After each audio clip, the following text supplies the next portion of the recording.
TDRO Batangas City magtatalaga ng karagdagang traffic enforcer sa pasukan. Road signages ilalagay malapit sa mga paaralan. Samantala, ilang jeepney drivers sa Batangas City umaasang madaragdagan ng kanilang kita sa pagsisimula ng klase. Narito ang report ni Denise Abante.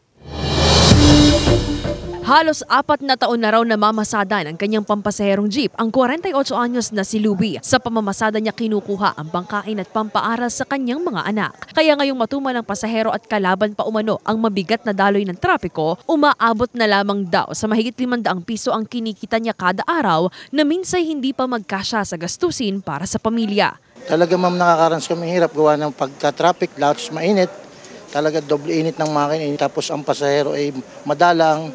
Sa mahal ng kurudo, talagang napakahirap ma'am. Halos wala man kami kinikita. Halos yung sakay namin kulang pampambili ng kurudo. Sa tala ng Transportation Development and Regulatory Office o TDRO Batangas City, tinatayang aabot sa 40,000 mga sasakyan ang dumadaan sa kalsada ng Batangas City. Kabilang na rito ang mga public utility vehicles, kaya minsan raw ay hindi maiwasan ang pagbigat ng daloy ng trapiko sa lungsod.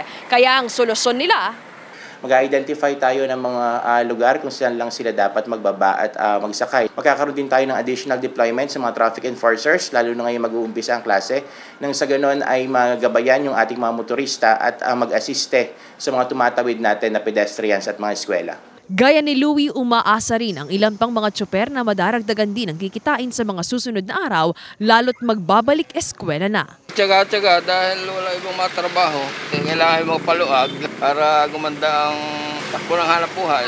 Baka naman dadamit na meron pagka dako-dako diya, pagka may pasok mo. Eh sana naman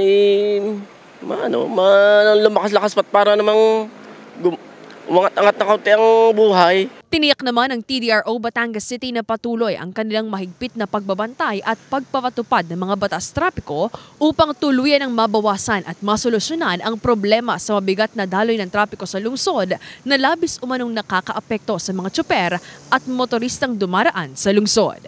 Kasama si J. Arman Hares, Denise Abante, Balitang Southern Tagalog.